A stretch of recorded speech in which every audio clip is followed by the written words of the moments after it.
convince you that there is an inaction on the part of the government and the officials. To the extent you are right that you went to the Supreme Court, you made a counter, you wanted to defend the government land, అంతవరకు సంతోషం, నాకేం objection లేదు. But తదనంతరం కోర్టుల్లో case pending లో ఉన్న తర్వాత కూడా ఎవరి ధైర్యం చూసుకొని, సుప్రీంకోర్టు అండి అది చిన్నదైన కోర్టు కాదు, సుప్రీంకోర్టులో కేసు పెండింగ్ ఉన్న తర్వాత హైకోర్టు ఇది ప్రభుత్వ భూమి అని చెప్పని నిర్దిష్టమైన తీర్పులు ఇచ్చిన తర్వాత ఎవరి ధైర్యం చూసుకొని ఆ భూమిలోకి ప్రైవేట్ వాడు ఎంటర్ అవుతాడు? ఎందుకు ఇప్పుడు గవర్నమెంట్ ఎవరు ఏ ల్యాండ్ల కంటే అట్లా ల్యాండ్లకు ఒప్పుకుంటారా సార్? ఎందుకు కోము?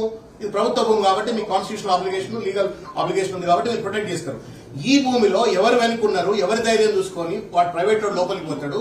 ఎందుకు పోలీసులు మ్యూట్ స్పెక్టేటర్ గా ఉంటారు? ఎందుకు రెవెన్యూ అధికారులు మ్యూట్ స్పెక్టేటర్ ఉంటారు? ఒక చెరువును విధ్వంసం చేస్తుంటే హైడ్రా అధికారులు ఎందుకు మ్యూట్ స్పెక్టేటర్ ఉంటారు? ఇది కేవలం ప్రభుత్వంలో ఉన్న కొంతమంది పెద్దలు, మా రెవెన్యూ మినిస్టర్ అది అంటున్నారు, వాళ్ళకి సంబంధించిన వాళ్లకు ప్రొటెక్ట్ చేయడం కోసం ప్రభుత్వం మ్యూట్ గా. ఇంతవరకు సంతోషం, ఈ దండు కూడా ఇస్తాం ఇప్పటిదాకా. But subsequent inaction how do you explain it? ఒకటి. రెండోసారి ఒక చిన్న తమాషా మీరు మీ దృష్టికి వచ్చిందో లేదో మేము చెప్తాం మీకు. నిన్నటి వరకు ప్రోహిబిటరీ లిస్ట్ లో కనబడుతున్నది, ఇవి మేము పొద్దున్న నుంచి ఆడుతున్నాం, రాత్రి నుంచి ఆడుతున్నాం, ప్రోహిబిటరీ లిస్ట్ అని చెప్పండి, లిస్ట్ కనబడతలేదు. Somebody is working behind this entire game. ఇది పెద్ద కుట్ర. 7,000 కోట్ల రూపాయల భూమిని కబ్జా చేయడం కోసం పెద్ద కుట్ర జరుగుతుంది. మీకు అపీల్ చేసేది ఏంటంటే కలెక్టర్ గారు కానీ లేకపోతే అడిషనల్ కలెక్టర్ గా మీరు కానీ దయచేసి మీరు be responsible enough and then protect the constitution, honor the Supreme Court. ఆడ పెద్ద మనిషి దగ్గర పెండింగ్ లో ఉంది కేసు సుప్రీం కోర్టు మీద. వాళ్ళు చెప్పేదాకా నా గురించి వాళ్ళు ఏదో చెప్తారు కదా తీర్పు, ఈ లోపే ఆగమాగమైపోయి భూములు కబ్జా చేస్తుంటే మనం ఎట్లు కుట్టాం చెప్పండి. అసెంబ్లీలో ఇంత చర్చ వచ్చిన తర్వాత సీఎంఆర్ఏ దాని మీద ఎంక్వైరీ చేస్తున్నప్పుడు మన యొక్క రెవెన్యూ డిపార్ట్మెంట్ అయితే అలర్ట్ గా ఉంది. We have to take the steps. Department is already taking all the steps. That's what we have kept in the POB. ఓబిటర్లో ఎందుకు పెడతాము? గవర్నమెంట్ ఇంట్రెస్ట్ ప్రొటెక్ట్ చేసే భాగంలో పిఓబిలో పెడతాము. ఆల్రెడీ ఇట్ ఈస్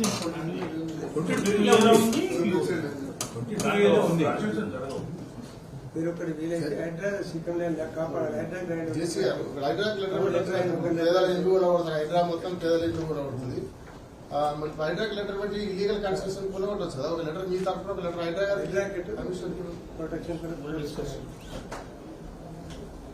మేము అప్పీల్ అప్లై చేస్తున్నాం సార్. ఇప్పుడైనా సరే జరిగినంత వరకు జరిగింది, సుప్రీంకోర్టులో మేము కౌంటర్ చేసినాం. ఇప్పుడు మేము తీసుకున్న చర్యలన్నీ పర్ఫెక్ట్ ఉన్నాయి, పర్ఫెక్ట్ ఉన్నాయని చెప్తున్నా. మీకు చెప్పినా కదా. మీరు అదే మీరు ఏమనుకో you're going back to square one. మనం 100 ముచ్చట మాట్లాడుతున్నాం, మీరు 1 ముచ్చట మాట్లాడుతున్నారు. మనం సుప్రీంకోర్టులో మీరు కౌంటర్ వేసిన తర్వాత జరుగుతున్న పరిణామక్రమం గురించి చర్చ జరుగుతుంది. మీరు సుప్రీంకోర్టులో మేము కౌంటర్ వేసినాము, పీఓలో పెట్టినామని అంటున్నారు. మేము దాని గురించి డిస్ప్యూట్ చేస్తలేము. పీఓబీలో పెట్టలేదు అని చెప్పని, దాంట్లో ఏదో లిటిగేషన్ ప్రాబ్లం ఉందని చెప్పని మేము దృష్టికి తీసుకొస్తున్నాం. మీరు అది కరెక్ట్ చేసుకోండి. We are not disputing on the fact that you filed a counter in the supreme court. తదనంతరం మీరు సుప్రీంకోర్టులో కౌంటర్ వేసిన తర్వాత ప్రైవేట్ వాడు భూమిని కబ్జా చేసే ప్రయత్నం చేస్తే మీరు ప్రేక్షక పాత్ర ఏదైతే పోషిస్తున్నారో అది వివాదాస్పదమైనటువంటిది, తప్పుడు, అది రాజ్యాంగానికి వ్యతిరేకం, చట్టానికి వ్యతిరేకం. దాన్ని మీరు సరిదిద్దుకోమని కోరుతున్నాం. మీరు పొజిషన్ తీసుకోండి. ల్యాండ్ చెప్పేది ఏంటంటే government side whatever we have to take అంటే యాజ్ ఆఫీసర్స్, గవర్నమెంట్ అంటే we are the officers, we to take steps accordingly. So steps accordingly chronological things మీకు చెప్పాను నేను. వాట్ హ్యాపెండ్ ఆ డేట్ తో సహా మీకు చెప్పాను. మా దగ్గర రికార్డు ప్రకారంగా మ్యూటేషన్ జరిగినది, దాని ఇంప్లిమెంటేషన్ చేయలేదు. మ్యూటేషన్ కూడా 2000 చెప్పాను. That is done in 24/9/2016. ఆ 16 తదుపరి వాళ్ళు మ్యూటేషన్ పెట్టిన దాన్ని 26/9/2019 రోజున నాలా కోసం పర్మిషన్ పెట్టారు. నాలా rejected on ground that treating it is 22A లో ఉందని రిజెక్ట్ చేశారు. రిజెక్ట్ చేసిన దాని ఉంది లిటిగేట్ అయిపోయి they filed the WPC in the high court ఏం చెప్పింది? హైకోర్టు దాని తర్వాత it has been carried to supreme court. Supreme court we have filed very clear counter that treating is the government. Your action ends there only. No, your action ends there only. You are trying to convince us that your action ends by simply filing the counter. You also have a rule-bound duty to protect the land. You have a rule-bound duty to protect the land. That's what we have filed a counter. అరే మన counter అంటే ఏమండి నాకు అర్థం కాదు. Paper counter అంటే అట్లా position లో ఫెన్సింగ్ ఏవైతే షేడ్స్ చేసిందో అవన్నీ మీరు రిమూవ్ చేస్తే దాన్ని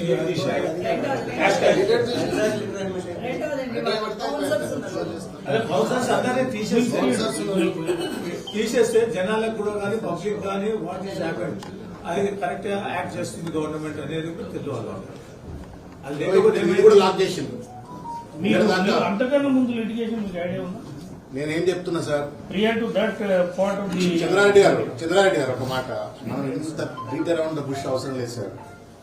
high court in it's wisdom as per the law has declared that it is the government land with all the legal rights. Private వాడు కూడా పోయి వాడు కంప్లైంట్ చేసినాడు, సుప్రీంకోర్టులో కేసు వేసుకున్నాడు. మీరు ఇవాళ కూడా ప్రభుత్వం మా భూమి అని కోర్టులో డిఫెండ్ చేస్తుంది. డిఫెండ్ చేసిన ప్రభుత్వం ఇవాళ ప్రైవేట్ వాడు వచ్చి ఎంకరేజ్ చేస్తుంటే ఎందుకు సైలెంట్ గా ఉంది? అదే ప్రశ్న. ఎందుకు 600 మంది జీవితాలు వాళ్ళు నాశనం చేస్తుంటే ఎందుకు సైలెంట్ గా ఉన్నది? గుండాయిజం, రౌడీజం, బౌన్సర్లు పోతుంటే ఎందుకు సైలెంట్ గా ఉంది? చెరువులు కాంపౌండ్ వాళ్ళు కడుతుంటే ఎందుకు సైలెంట్ గా ఉంది అనేది ప్రశ్న. We have no problem, you file the case, we facilitate, మీకు సమానం చేస్తాం. కౌంటర్ చేసిండ్రు, భూమి ఎందుకు కాపాడతలేదు దానికి సమానం చెప్పమంటే మీరు ఎందుకు చెప్తున్నారు? మీరు మా అబ్జెక్షన్ ఏంటండి? మా అబ్జెక్షన్ అంటే కాంపౌండ్ కట్టిస్తారా? అట్లా ఇప్పుడు నేను అట్లా గమ్మతుందండి, మీరు గమ్మత్ చెప్తారా? Government always has the right and the powers to take any type of land any time. That you please remember. Land will never go anywhere. And we are for government interest. Sir నేను ఒకటే sir మళ్ళీ అడుగుతున్నా, దాంట్లో మీకు not interfere order ఏమైనా ఉందా? Status quo ఏమైనా ఉందా? ఇంజక్షన్ ఏమైనా ఉందా? Simple question. ఇప్పుడు మీరు ఇప్పుడు చేసే ప్రభుత్వం ఎవరున్నా పని చేయాల్సిందే, అధికారులు ఖచ్చితంగా చేయాల్సింది. ఈ రోజు నుంచి ఎందుకు చేయట్లేదు? మీ పని అంటున్నాం. ఇంత ఇష్యూ అవుతున్నది, ఇంతమంది రైతులు వచ్చినారు, ఇంత పెద్ద ఎత్తున దుమారాలు చేస్తా ఉన్నది, దీని వెనకాల ఏమైనా రాజకీయ మీకు ఏమైనా ప్రెజర్ ఉందా? అప్లికేషన్ ఉందా ఏమైనా? ఆబ్వియస్ కనబడుతుంది కదా. దట్స్ వాట్ చెప్పండి, క్లియర్ చెప్పండి. మీరు యాక్షన్ తీసుకుంటారు, రిపోర్ట్ కూడా తీసుకుంటారు.